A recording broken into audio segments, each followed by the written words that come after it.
Here's the thing, I got engaged a couple of years ago to a man. Sorry, ladies, wrong tree, stop barking. His name is Kyron, which is so close to a name. And I found out last year, I'm aging, very disappointing to find out. Turns out time is linear. I got invited to my 10-year high school reunion, which is crazy because I'm 22. Now, hurts my feelings. No, I got a Facebook message from a girl called Christine. We all went to school with a girl called Christine. She was in every student council. She had a very tight ponytail. And now when you see her, you're like, that's a very tight ponytail, Christine. It's so I feel something. All right, Christine. Bit of information from Christine there. And she said, no, we're having a 10-year high school reunion. She said this particularly to me, though. I got a dog recently, and she said, it's a daytime event, so fur babies are welcome. Ugh. Stop saying fur babies, everyone. It's a double standard term. Because you can call my dog a fur baby, but the moment I call your kid a skin pig, suddenly people are furious about it. Oh, how old's your skin pig now? Oh, 9 years old? How long do they live? Was it a rescue? But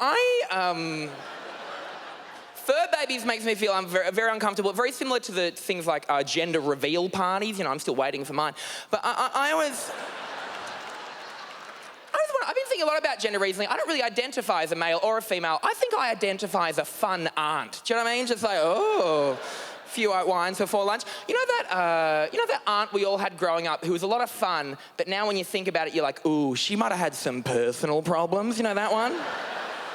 So that's me. My parents have been together for 30 years. That is a solid amount of time. And I asked my mum recently, I'm trying to get to know each other as an adult, and I said, Mum, 30 years, how have you done that? What's the key to a long-term relationship? And I shit you not, she just went certainty and stormed out of the room. I was like, I don't want to read into that book very much. But I mean, think about it. My parents have been together for 30 years, and my dad wears glasses, and he's done this one joke every single morning for 30 years. As he's waking up, as she's waking up, and he's put his glasses every single morning for 30 years. As she's waking up, as he's waking up, and he's putting his glasses every single morning for 30 years. As she's waking up, as he's waking up, and he's putting his glasses every single morning for 30 years. He puts on his glasses, he looks at her, and he goes, oh, every single morning.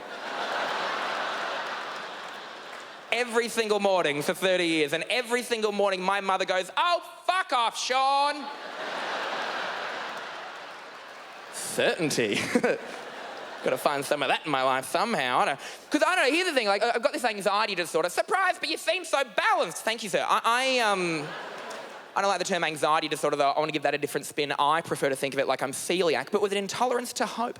But because of my anxiety, I don't sleep very well. Never been a good sleeper until very, very recently, just through recommendation of a friend, I just smoke a little tiny bit of marijuana. And you can tell that I'm new to marijuana by the way that I use words like marijuana. You know what I mean? It's like, it's the old Lady Jane, it's reefer madness. But I am not good at it, it turns out. Like, 29 also is too late to be trying weed for the first time, way too late. But here's the thing about me, I've always been a late bloomer. Like my whole life, all my big moments, all my big milestones, they've always come very late in life, but they've always made up for lost time.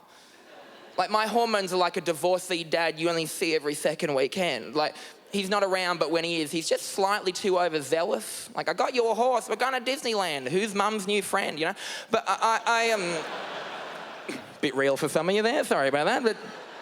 Here's an example of a late bloomer. I didn't have my first sip of alcohol till I was 17. That's quite late in Australia, but I made up for lost time. I drank 2 bottles of very cheap white wine and had to have a little lay down.